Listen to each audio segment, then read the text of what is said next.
उत्तर करतो, तुम्ही त्याची माहिती घेऊन त्याच्यावर उत्तर दिलं. मुद्दा सांगतो, सिंधुदुर्ग जिल्हा पर्यावरण दृष्ट्या सेन्सिटिव्ह आहे.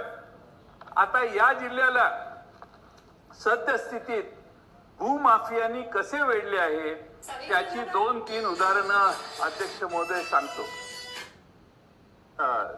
राजे 1-2 मिनिटं एवढा मुद्दा वाचल्यानंतर सुरू कर. महोदय, गोवा राज्यातील मोपा आंतरराष्ट्रीय विमानतळ जवळ झालंय, त्यामुळं दोडामार्ग तालुक्यात जमिनी सोन्याच्या भावाने विकल्या जात आहेत. हे खरेदी करणारे कोण आहेत ह्याचा साहेब अभ्यास करा. हे सगळे परराज्यातले आहेत, बडे उद्योगपती आहेत, धनदानगे आहेत, वगैरे वगैरे वगैरे.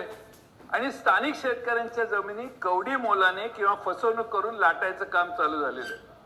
आणि दुर्दैवाने परप्रांतीयांना आर्थिक बळ देण्यासाठी स्थानिक जिल्हा बँक पुढे आता सरसावलेली आहे आणि स्थानिक भूमिपुत्रांना मात्र त्या बँकेत कर्जासाठी हेलपाटे घालावे लागतात. आणि दोडा मार्गात एक उदाहरण सांगतो.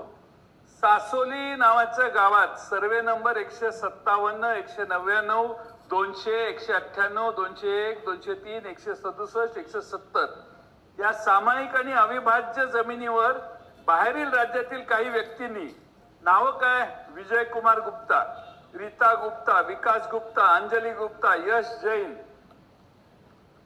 हर्षती सुंदरी याल, सरल जैन, हे सगळे शेती आमची आहे असं दाखवून त्यांनी या जमिनी खरेदी केल्या. स्थानिक प्रशासनाला आधार हाताला धरलं. बेकायदेशीरप्रमाणे अकृषिक सनदा यांनी लाटल्यात. अध्यक्ष महोदय, महसूल मंत्र्यांनी जर चौकशी केली तर लक्षात येईल या कोणाची. आणि या सामायिक जमिनीमध्ये अध्यक्ष महोदय सहहिस्सेदार 200 आहेत. बावनकुळे साहेब, 200 जणांची कुणाची संमती नाही. यांची संमती न घेता खातेदारांची नावे 7/12 दाखल नसताना बेकायदेशीरपणे अनेक आदेश देण्यात आले. अध्यक्ष महोदय, सासोलीचे बनावट दाखले आणि ना हरकत प्रमाणपत्र तयार करून महसूल विभागाची देखील फसवणूक करण्यात आलेली आहे. 1966चा जो अधिनियम आहे महसूल विभागाचा, त्याचं सगळं उल्लंघन करून कनिष्ठ पातळीवर चुकीच्या पद्धतीनं या सनदा मंजूर करण्यात आल्या. या सगळ्या तक्रारी करून देखील आजतागायत कोणती कारवाई मंत्री महोदय झालेली नाही. बेकायदेशीरपणे सानंदाच्या आधारे सासोली आणि संदांच्या आधारे सासोली आणि आजूबाजूच्या परिसरात मोठ्या प्रमाणात जाहिराती करून देशभरातील गुंतवणूकदारांकडून कोट्यवधी रुपये उकळले जात आहेत. मूळ जमीन मालक असलेल्या गरीब कोकणी माणसाला त्याच्या हक्कापासून वंचित ठेवलं जात आहे. दोडामार्ग तालुका हा पर्यावरणदृष्ट्या संवेदनशील आहे. हे परप्रांतीय धनदानगे शासकीय अधिकाऱ्यांना हाताशी धरून तेथे प्रचंड प्रमाणात बेकायदेशीर उत्खनन आणि वृक्षतोड करतायत. माझी मागणी आहे की या बेकायदेशीर अकृषिक संधा तात्काळ रद्द करण्यात याव्यात. बनावट कागदपत्रे आणि ग्रामपंचायतीचे खोटे दाखले सादर करणाऱ्या परप्रांतीय भूमाफियांच्या विरोधात गुन्हे दाखल करावेत, फौजदारी कारवाई करावी आणि ज्या महसूल अधिकाऱ्यांनी त्यांना पाठीशी घालून गैरवापर करायला पाठबळ दिलं त्यांना तात्काळ निलंबित करण्याचं काम करावं. आता निलंबित कुणाला करणार? एकाने सगळा गफला केलाय, त्याने रिटायरमेंटच घेतलेली आहे. तो तलाठी निवृत्तच झालाय.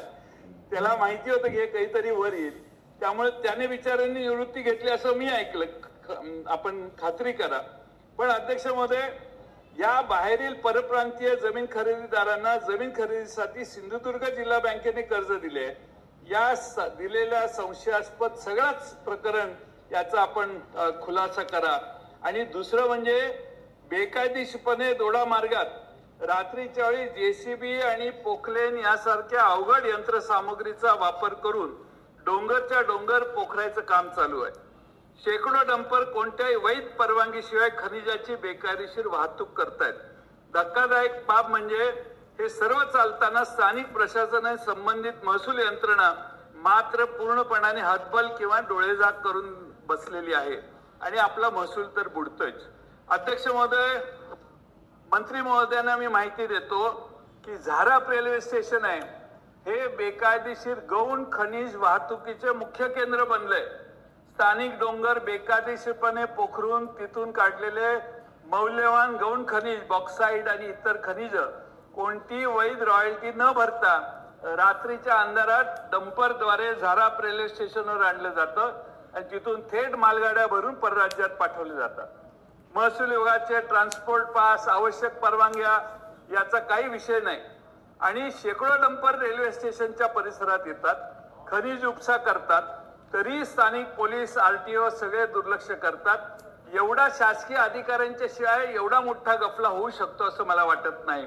म्हणून माझी मागणी आहे की गेल्या 6 महिन्यात मंत्री महोदय रेल्वे स्टेशनवरून, झाराप रेल्वे स्टेशनवरून जे माल पाठवला गेला रेल्वेद्वारे, त्या सर्व गौण खनिजांच्या रॅकची आणि त्यांच्या रॉयल्टी पावत्यांची उच्चस्तरीय चौकशी आपण करा. रेल्वे प्रशासनाला हाताशी धरून बेकायदेशीर साठा करणारे आणि वाहतूक करणारे संबंधित ठेकेदार आणि भूमाफियांवर तात्काळ FIR दाखल केली पाहिजे, अशी ही अध्यक्ष महोदय गंभीर केस आहे.